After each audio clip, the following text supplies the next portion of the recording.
Bismillahirrahmanirrahim. Assalamualaikum warahmatullahi wabarakatuh.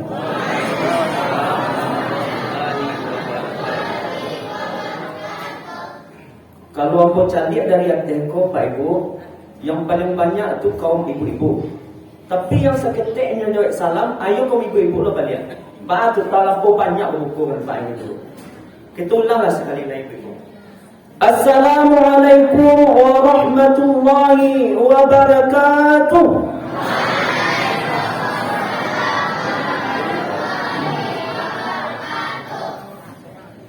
Alhamdulillah. Alhamdulillahi Rabbil Alamin. Wassalatu wassalamu ala ashrafil anbiya'i wal mursalin wa ala alihi wa sahbihi ajma'in. Ashhadu an la ilaha illallah wa ashhadu anna Muhammadan abduhu wa rasuluh la nabiyya ba'da amma ba'd. وقال الله تعالى بالقرآن الكريم أعوذ بالله من الشيطان الرجيم بسم الله الرحمن الرحيم ولقد زرعنا لجهنم كثيرا من الجن والإنس لهم قلوب لا يفقهون بها ولهم أعين لا يبصرون بها ولهم آذان لا يسمعون بها أولئك كالأنعام بل هم أضل وأولئك هم الغافلون صدق الله العظيم. وقال رسول الله صلى الله عليه وسلم من خرج من بيته طلب العلم فهو في سبيل الله حتى يرجع. Baginda Rasul sallallahu alaihi wasallam bersabda, Bapak Ibu sekalian, apa kata Rasulullah sallallahu alaihi wasallam? Barang siapa yang keluar dari rumahnya untuk mencari ilmu agama Allah, untuk menuntut ilmu agama Allah, fahuwa fi sabilillah hatta yarji', maka bagi orang tersebut Allah berikan pahala jihad sampai mereka kembali ke rumahnya masing-masing. Mudah-mudahan kita yang hadir di masjid yang kita cintai ini, ketika kita keluar dari rumah tadi, di samping kita niatkan untuk ibadah solat tarawih secara berjamaah, dan di samping itu pula lah kita niatkan untuk menuntut ilmu agama Allah, untuk mencari ilmu agama Allah, dan untuk mendengar ilmu agama Allah yang disampaikan selama dalam bulan suci Ramadan oleh buya-buya awak, oleh ustaz-ustaz awak. Selama itu pula lah Allah selalu memberikan pahala jihad bagi kita bersama. Amin, amin ya rabbal alamin. Bapak, ibu-ibu, kaum muslimin sedang jamaah salat tarawih yang dirahmati Allah Subhanahu wa taala. Terlebih utama adalah kita selalu bersyukur dan memuji Allah, yang mana alhamdulillah pada malam kali ini Allah selalu melimpahkan nikmat, rahmat dan hidayahnya kepada kita semua. Yang alhamdulillah dengan nikmat dan hidayah Allah itu kita dapat mempergunakan sebaik-baik mungkin, mensyukuri nikmat itu. Kita bawa nikmat itu untuk taat beribadah kepada Allah. La in syakartum la azidannakum wa la in kafartum inna 'adzabi lasyadid. Kalau seandainya kita mempergunakan nikmat Allah itu, mensyukuri nikmat Allah itu, arti kata apa ibu sekalian, Allah kasih nikmat kesehatan kepada awak bersama, ia bawa pada awak untuk taat beribadah ke Allah Ta'ala. Allah kasih nikmat rezeki kepada awak bersama, ia bawa rezeki awak tu untuk bersedekah ke masjid, untuk bersedekah kepada fakir miskin, untuk bersedekah ke anak yatim. Itu merupakan salah satu bukti kita bersyukur kepada Allah Subhanahu wa taala. La azidanakum, kalau lakai itu awak ibu sekalian, nikmat itu akan Allah tambah. Tapi Allah ingatkan pula Bapak Ibu sekalian, kalau tidak seperti itu kita ingkari nikmat Allah di dunia ini. Allah kasih nikmat kesehatan, akan tetapi badan kita tidak kita bawa untuk taat beribadah ke Allah Subhanahu wa taala. Allah kasih nikmat rezeki, akan tetapi kita sempilik karian, cek ke ale Bapak Ibu sekalian. Dah amu keluar piti dan sakwa doh. Inilah Allah ingatkan, inna adzabil syadid.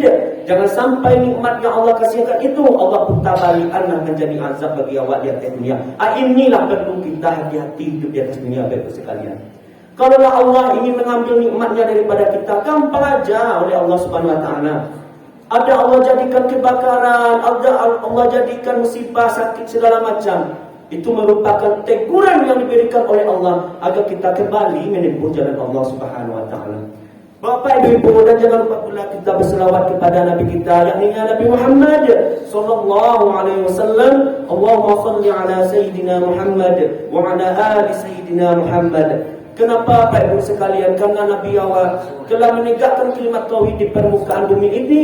Dengan kalimat tauhid itulah kita dapat hidup di atas dunia ini. Dan dengan kalimat itu pula yang seharusnya, yang wajarnya suatu cita-cita yang amat paling mulia yang kita cita-citakan hidup di atas dunia, yaitu bisa mengucapkan kalimat tauhid pas sakratul maut menghampiri kita nanti. Allah tidak main-main Bapak sekalian. Barang siapa yang mempertahankan kalimat tauhid pas di akhir hayatnya nanti, inilah langsung Allah berikan jatah surga di akhirat bersama kita nantinya. Amin. Tapi itu pula sebaliknya Bapak sekalian. Kalau kalimat tauhid ini kita tidak sanggup mengucapkan pas sakratul maut nanti, inilah di akhirat nanti kita akan melewati proses yang sangat panjang. Mulai dari yaumul hisab, yaumul ba'as, bahkan dalam suatu riwayat diceritakan kita harus bertemu Nabi dan Rasul dulu. Bertemu Nabi Adam, bertemu Nabi Nuh, bertemu Nabi Nuh, bertemu Nabi Saleh, sampai Nabi Muhammad baru jelas apakah kita masuk neraka nanti atau masuk surga. Tapi khusus kemuliaan bagi orang yang bisa mengucapkan kalimat tauhid ini pas sakratul maut nanti.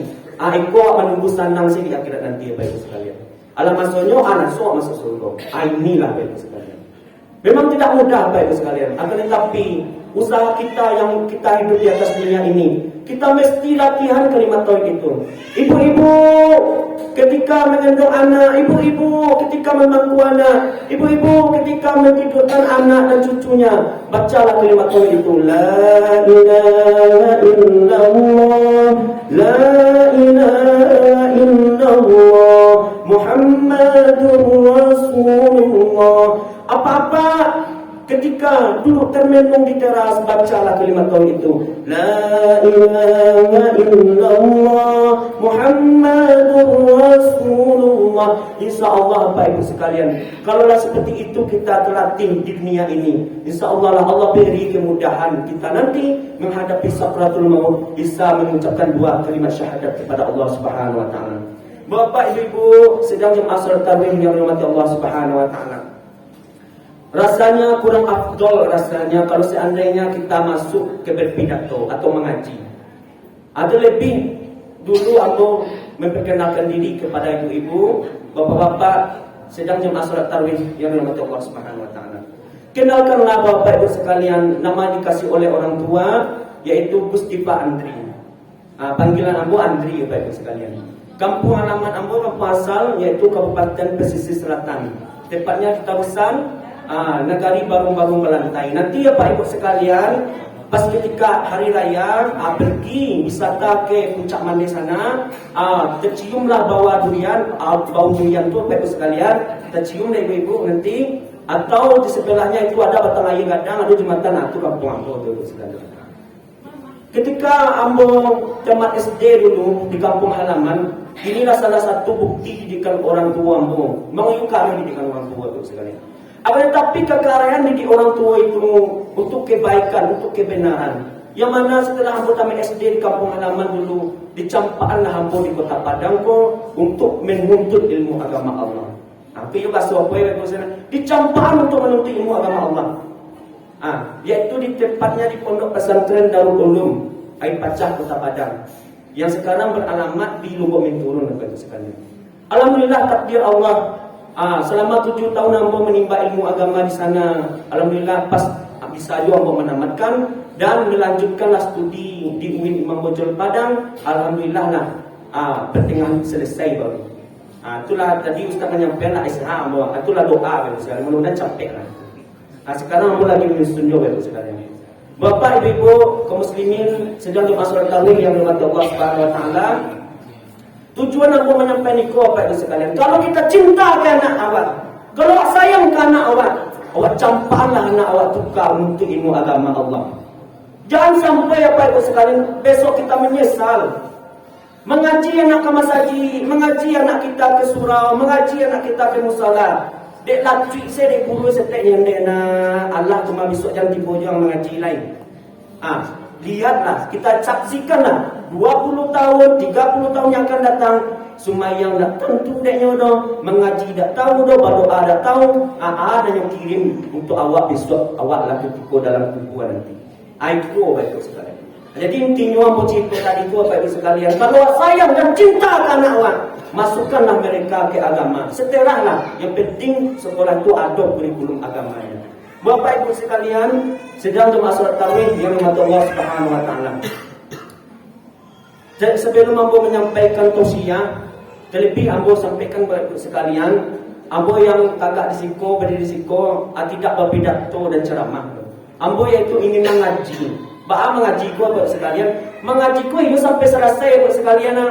Tapi kalau berpidato dengan ceramah, ayo bateh Bapak Ibu. 20 minit, 15 menit ada selesai. Tapi kalau mengaji sampai selesai, ini talon ibu-ibu apa-apa tuh. Selesainya sampai sahur itu boleh talon. Itulah sepakat buat. Baik Bapak Ibu sekalian.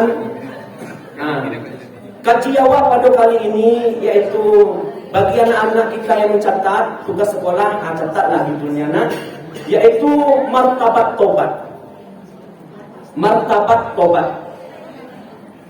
Dalam kitab Dalilul Falihin, syarah dari kitab Riyadhus Shalihin dijelaskan ada 3 martabat tobat yang dikasih oleh Allah Subhanahu wa taala bagi hamba-hambanya yang mau menempuh jalan Allah itu Bapak Ibu sekalian. Dalam kitab Dalilul Falihin itu dijelaskan yang pertama martabat tobat. Man raja'a ila Allah khaufan min azabillah fa huwa taibun. Barang siapa yang kembali menempuh jalan Allah itu, yang rujuk kepada Allah Subhanahu wa taala itu, disebabkan khaufan min azabillah, disebabkan karena takut diazab oleh Allah nanti di akhirat. Ini yang pertama itu sekalian. Orang yang kembali menempuh jalan Allah itu disebabkan karena banyak dosa, karena banyak kesalahan yang ia lakukan kepada Allah Subhanahu wa taala. Fahuwa ta'ibun, maka orang tersebut dinamakan dengan orang ta'ibun. Nah, sifat Allah yang menerima tobat orang pendosa ini apa itu sekalian? Yaitu sifat Allah itu At-Tawwab. Ini ada di Asmaul Husna. Ya Tawwab. Itu yang pertama itu sekalian. Orang pendosa yang kembali menempuh jalan Allah itu, maka orang disebut dengan orang ta'ibun. Yang kedua, orang yang kembali menempuh jalan Allah itu disebabkan merasakan malu di sisi Allah Subhanahu wa taala. Karena malu Bapak Ibu sekalian, malu. Fahuwa naibun, maka orang tersebut disebut dengan naib. Orang naib yaitu seseorang yang kembali menempuh jalan Allah itu merasakan malu. Ambo contohan kayak ibu bapak sini. Contoh, awak berada dalam rumah dengan keluarga. Pas ketika sepertiga malam, anak awak alunjul lalu alunjul tidur ledo. Ketika itu terdengarlah oleh kita Isa ini menangi. Awak terkajut dia anak dia menangi kok. Apa yang putih cinta gantung diri kok. Awak singkuan lah jendelanya tu. Awak carilah di pintu kamarnya tu. Kiranya dua-duanya bersimpuh bersujud di hadapan Allah. Kiranya melaksanakan salat tahajud kepada Allah Subhanahu wa taala. Isa anak kita. Padahal anak kita belum balik lagi. Ketika itulah mulailah timbul di dalam hati kita, tersentuh hati kita. Ya Allah, ambolah bau umur 30 tahun dapat dihitung melaksanakan sholat tahajud, tak pernah juga menangis di hadapan Engkau ya Allah. Anakku ya Allah, baru akil balik melaksanakan tahajud kepada Engkau, bisa menangis ya Allah. Yang salah di diri hamba ya Allah. Ketika itu kita ambil wudhu, batang sejadah, melaksanakan sholat tahajud. Inilah Bapak Ibu sekalian dinamakan merasa malu. Merasa malu disebabkan ada contoh yang diberikan oleh anak kita. Itu yang pertama contohnya. Yang kedua, anak kita kecil rajin ke masjid, siap setiap waktu 5 waktu sehari dan semalam rajin menuju ke masjid. Ketika itu kita duduk di teras menengok anak kita pergi ke masjid, menganak solat yang tidak disuruh awak solat lah yang ke masjid, tidak. Ambo baik solatnya. Ketika itu tersentuhlah dia, ya Allah. Ambo barulah gadang ya Allah. Allah semua ya Allah. Anak tu bisa semayang ke masjid itu. Anakku ya Allah kecil, dia jaga solat 5 waktu di masjid. Inilah sebagai contoh dari anak kita dan motivasi kita. Inilah merasa malulah tobat kepada Allah Subhanahu wa taala. Itu yang kedua apa itu sekalian. Nah, yang ketiga dalam kitab Dalil Qalimin itu, man raja'a ila Allah ta'ziman li jalalillah. Barang siapa yang kembali menempuh jalan Allah itu dikarenakan ta'zimi li jalalillah, merasakan keagungan kalimat Allah di dalam hatinya, fahuwa naibun fahuwa awwabun. Maka orang tersebut yang tobat kembali menempuh jalan Allah disebabkan ada keagungan kebesaran Allah di dalam dirinya. Tidak orang tersebut dikarenakan berdosa tobat, tidak merasakan karena malu, akan tetapi setiap waktunya astagfirullah Rabbal baraya, astaghfirullah minal khataya. Setiap waktunya zikir itu yang dia lakukan. Ta'ziman li jalalillah, dikarenakan ada kebesaran Allah di dirinya. Orang tersebutlah dinamakan dengan orang awabin. Makanya kalau zaman dulu apa itu sekalian, masuk-masuk ambo di pondok, ketika mulai masuk Ramadan ku apa itu sekalian, ama-ama awal ada jemaah sampai puluhan. Semuanya sampai puluhan. Selama 40 hari sholat terus di masjid ada itu dalam satu contoh masjid-masjidnya ama-ama awal orang gaib. Ketika itulah banyak ama-ama itu yang melaksanakan sholat sunat awabin namanya. Itulah salah satu membuktikan ada kebesaran Allah di dalam dirinya. Ada sholat sunat awabin namanya. Itu apa itu sekalian. Bapak, ibu-ibu kaum muslimin sedang jemaah sholat tarawih yang dirahmati Allah Subhanahu wa taala. Jadi itulah 3 martabat tobat itu yang diberikan oleh Allah Subhanahu wa taala. Inilah motivasi bagi kita, bisa kita mengukur-ukur diri, tingkatan sebagaimana kita, apakah sebagai orang pendosa yang kembali menempuh jalan Allah tadi, atau karena malu, atau karena ada kebesaran di Allah di dalam diri awak. Mumpung Ramadan ini masih jauh berakhir Bapak Ibu sekalian. Karena Ramadan diciptakan oleh Allah khusus kepada hamba-hambanya yang betul-betul menjalankan ibadah puasa dan sholat tarawih di malam harinya. Itulah orang tersebut yang mendapatkan maghfirah Allah nantinya. Makanya dalilnya ada 2 Bapak Ibu sekalian yang diriwayatkan oleh Imam Bukhari dan Muslim. Yang pertama, man shoma Ramadhana imanan wa ihtisaban ghufira lahu ma taqaddama min dzambi. Barang siapa yang berpuasa dengan penuh keimanan kepada Allah Subhanahu wa taala, sungguh-sungguh berpuasanya, ghufira lahu ma taqaddama min dzambi. Allah pasti mengampunkan dosa-dosanya yang seperti mana yang telah berlalu. Artinya pertama Bapak sekalian. Yang kedua, man qama Ramadhana imanan wa ihtisaban ghufira lahu ma taqaddama min dzambi. Barang siapa yang mendirikan, kau apa itu sekalian, sholat malam awak.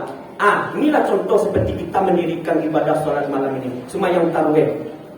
Betul-betul sungguh-sungguh kita ibadah sholat tarawih kepada Allah Subhanahu wa taala. Ghufira lahu ma taqaddama min dzambi. Pasti diampunkan dosa-dosa kita seperti mana yang telah berlalu. Jadi dalilnya itu apa itu sekalian, tidak mungkin sejalan saya harus sejalan keduanya. Kita berpuasa di siang harinya, di malam hari kita harus ibadah sholat tarawih. Sungguh-sungguh melaksanakan ibadah itu kepada Allah Subhanahu wa taala. Inilah orang seperti inilah keampunan Allah itu pasti ada. Bapak Ibu kaum muslimin sedang jemaah sholat tarawih yang dirahmati Allah Subhanahu wa taala. Itu yang kedua. Nah, yang terakhir, pendek mana Ustaz, tapi sampai sahur tadi. Yang terakhir Bapak Ibu sekalian, inilah amalan keistimewaan di dalam bulan suci Ramadan. Ya, mudah-mudahan aku sampaikan kau dapat kita amalkan sebanyak-banyaknya. Dalam suatu riwayat, Nabi Musa alaihissalam, Allah berikan mukjizat kepada Nabi Musa alaihissalam, bisa mengecek-ngecek langsung kepada Allah Subhanahu wa taala. Apa yang diminta oleh Nabi Musa dapat, yang diminta oleh Nabi Musa diambil oleh Allah Subhanahu wa taala. Ketika itu timbullah sifat basariah Nabi Musa ini. Apa sifat basariyah itu Bapak Ibu sekalian? Suatu sifat yang selalu melekat di tubuh manusia. Artinya nama manusia itu ada sifat itu Bapak Ibu sekalian. Oh sombong tu sifatnya Ustaz. Dia kecam sombong enggak ada Bapak Ibu sekalian. Memang dia itu sifat manusia tu. Sama dengan Nabi Sulaiman alaihissalam memiliki sifat basariyah juga.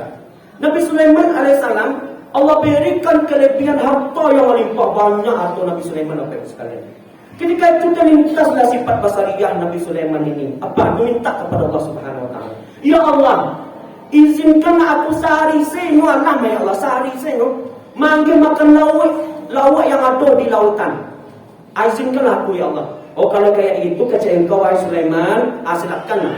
Ambillah makan lauk tu. Jangan ada di laut. Ada kumpulan ada Nabi Sulaiman kau dikumpulkanlah makanan yang seluruh ada di gudang-gudangnya, langsung buat kadang tu dibawa lah di tepi pantai, dioncikkan masuk laut itu. Alun mayu-mayu api itu ala api makanan seluruhnya, muncul laut tu tercalah juga korek kedapai dia. Sujudlah Nabi Sulaiman ketika itu. Ya Allah, yuk engkau lah manggil rezeki makhluk yang ada seluruhnya ya Allah. Kecil Nabi Sulaiman. Ambo dah taluk dosa kayu-kayu ambo ya Allah. Engkau lah sebaik-baik orang yang memberikan rezeki ya Allah. Itu sadar Nabi Sulaiman. Begitu pula Nabi Musa alaihissalam. Yang diminta oleh Nabi Musa dapat, yang diminta dapat. Benar ketika itu terlintaslah sifat basariyah Nabi Musa ini. Ya Allah, doa mana lagi yang lebih cepat engkau kabulkan dibanding doaku ya Allah? Tanya itu ke Nabi Musa AS. Langsung dijawab oleh Allah. Itulah yang dicapai oleh anak awak tadi. Pesan Ramadan. Ramadan ini adalah Allah cepat mengabulkan doa seorang hamba. Istijabah di waktu Ramadan ini cepat. Di mana waktu itu? Itu yang Allah kaji sekali. Itu kata Allah Subhanahu Wa Taala. Engkau belum seberapa lagi wahai Musa. Akan naik suatu umat nanti. Mereka berpuasa kepadaku. Dan pas ketika berpuasa mereka mengingatku. Itu lebih cepat aku kabulkan doa daripada engkau wahai Musa. Kata Allah Ta'ala. Apa maksudnya itu Ustaz? Jadi kau diamalkan mumpung Ramadan masih jauh. Ketika awak berbuka tu apa sekalian? Kita harus ambil uduk dulu. Sebelum serini bangun ambil uduk dulu. Setelah itu kita siap-siap dihidangkan, pergi tempat hidangan. Ketika serini berbunyi, batalanlah puasa awak sedetik dulu. Minum air kat 3 rakaat dulu. Ketika itulah waktu istijabah Bapak Ibu sekalian. Batal puasa awak itulah mintalah ke Allah Taala banyak-banyak. Kau sakit badan awak minta ya Allah sehat alhamdulillah ya Allah. Itu istijabah doa. Lebih cepat Allah kabulkan dibanding doa Nabi Musa alaihissalam. Tapi kadang-kadang awak indah. Saking lapai kalau Allah alaihissalam. Bunyi sudah Allah maha langsung makan sudah. Habis kau solat maghrib kau orang mulut kau solat maghrib. Jadi itu apa? Memang yang beramal itu apa sekalian? Gak ada ujiannya. Itulah selalu setan laknatullah itu membisikkan awak nyelupon tarik. Pada waktu istijabah itu berada di sana. Lebih cepat Allah kabulkan dibanding doa Nabi Musa alaihissalam. Itu yang pertama. Mulai besok oleh bapak sekalian, silakanlah awak amalkan itu. Pas akhir Ramadan nanti, selama Ramadan kita istiqomah kayak gitu, insya Allah lah.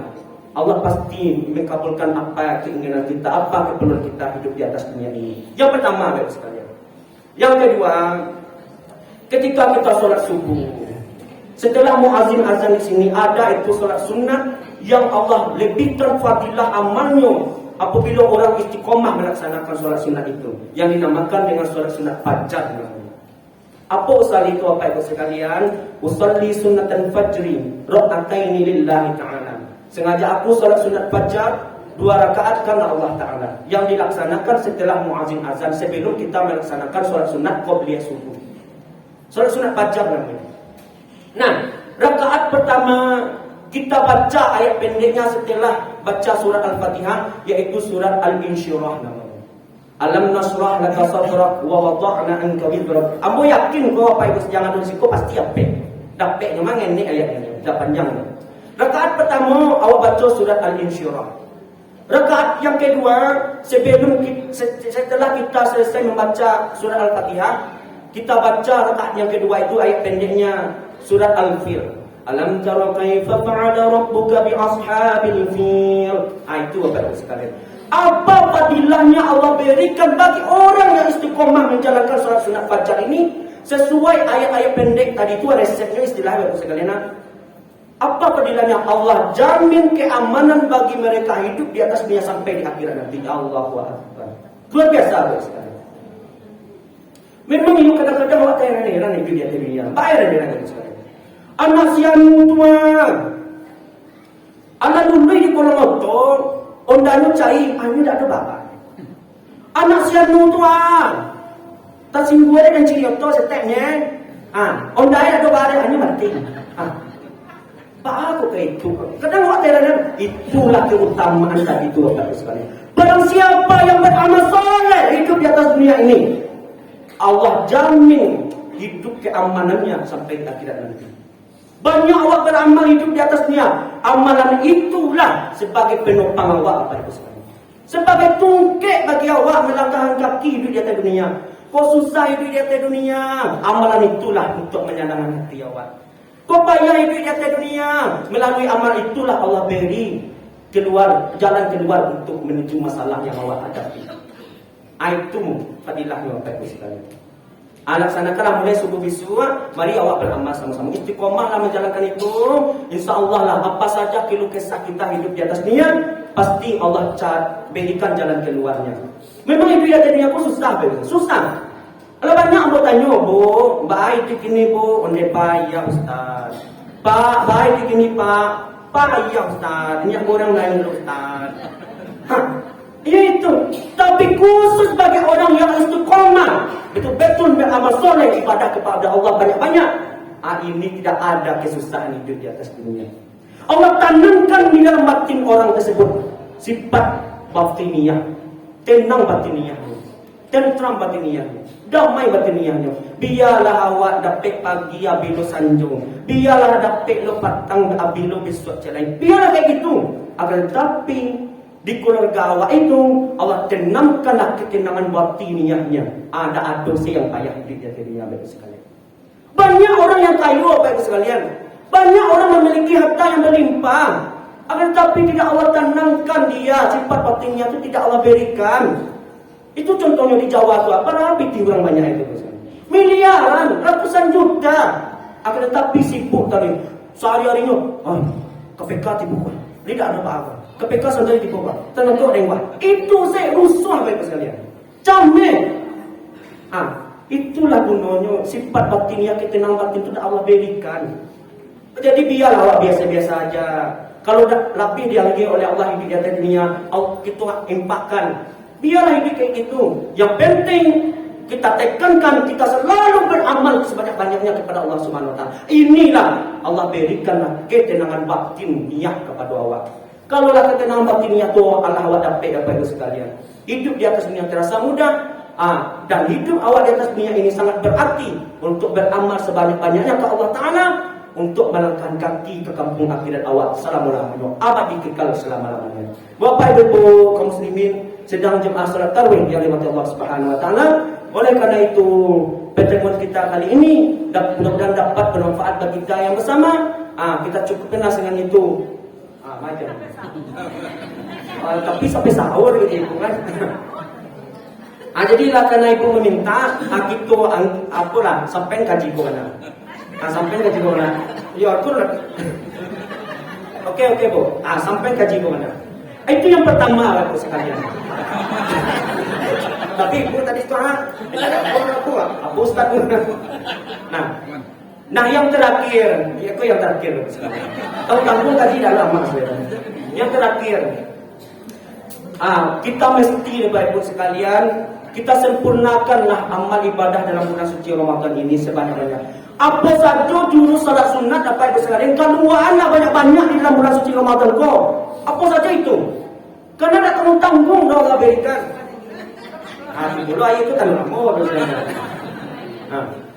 datang tanggung dah. Sebab Bapak Ibu sekalian, sebab Ramadan ini sebelum datang hari kiamat kok, ya Allah kadang sedih kita di situ. Sedih awak di situ. Sebelum hari kiamat datang Ramadan ini setiap tahunnya pasti ada kok. Pasti ada. Kadang sedih ya Allah. Ramadan setiap tahun ya Allah. pasti ada sebelum kiamat datang. Sedangkan aku ya Allah, alaika 20 tahun. Aku awak itu kesendiri Bapak Ibu sekalian. Maka sungguh celakanya manusia Bapak Ibu sekalian. Allah beri jatah nikmat hidup padamu dengan Ramadan, hendaknya maksimalkan ibadah sebaik maksimal mungkin dong. Bahkan mereka jadikan Ramadan itu untuk membuat dosa. Orang membuat dosa dalam Ramadan, maksiat Allah Ta'ala, ikut sungguh celaka orang itu. Dan tahu nikmat hidup. Nah, sebaik-baik manusia Pak Ibu sekalian, yaitu ketika Allah beri kesempatan umur bertemu dengan Ramadan. Iyo batu-batu, ambo dah tengah tinggal solat tarawih ambo deh do. Iyo batu-batu ibadah dalam bulan Ramadan kau. Sebab apa tu? Ramadan yang lalu ada bukti Bapak sekalian, ada bukti. Ikut di samping ambo ko banyak kawan ambo sembahyang tarawih dulu Bikin ninyo dah ada ledo di mahanyo dalam kubur. Tidak menutup kemungkinan kita akan menggelangkan kaki ke sana juga. Oleh karena itu Bapak Ibu sekalian, sebaik-baik manusia, ketika Ramadan Allah berikan umur panjang bertemu dengan Ramadan itu, ia batu-batu beribadah sebanyak-banyaknya. Karena datang tanggung pahala yang Allah angkian Bapak Ibu sekalian. Awak ibadah salat sunnah, dapat pahala ibadah salat wajib ya Allah. Awak sedekah 1000, Allah dapat gandaran. Itu tak lain tak bukan gunanya awak bisa berbuat elok di selama bulan Ramadan. Apa ganjaran Allah? Perintah Rasulullah SAW, ittaqillah haitsu ma kunta wa atbi' sayyi'ata hasanatan tamhuha wa khaliqin nas bi khuluqin hasanin. Bertakwalah kalian semua, kata Rasulullah SAW. Diperintahkan wajib awak bertakwa bagi sekalian. Wa atbi' sayyi'ata hasanatan tamhuha, dan kadang-kadang berikutkanlah keburukan kalian yang kalian lakukan hidup di atas dunia kau dengan kebaikan. Untung-untung kebaikan yang kalian lakukan itu bisa menempel, menutupi, menghapus keburukan yang telah kalian lakukan. Ibu-ibu kalau membuat kolak di rumah, kacau kolak di rumah, atau bau kolak pada tetangga, kolak dah sampai ke tetangga awak. Ayo ibu-ibu kalau buat kolak di rumah, hantar dua lah ke tetangga awak. Kalau nak itu berbuat elok apa sekalian, pasti kebaikan yang awak lakukan itu menempel seluruh keburukan yang awak lakukan di dalam diri. Ditipek oleh Allah Subhanahu Wa Taala, terhapus dosa awak. Wa khaliqin nas bi khuluqin hasanin, dan berakhlak baiklah kalian sesama manusia. Ayo bagi dah ada bateguan sapo, sapo kini dalam bulan Ramadan ko.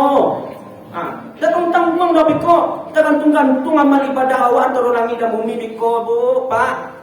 Kalau tidak ada juga antara sama inyol ya, sama manusia, tetangga dengan tetangga, suami dengan istri, anak dengan ayahnya, anak dengan ibunya, kakak dengan adiknya, adik dengan kakaknya. Ada ado bateguan sapo do di galak perkara yang lain.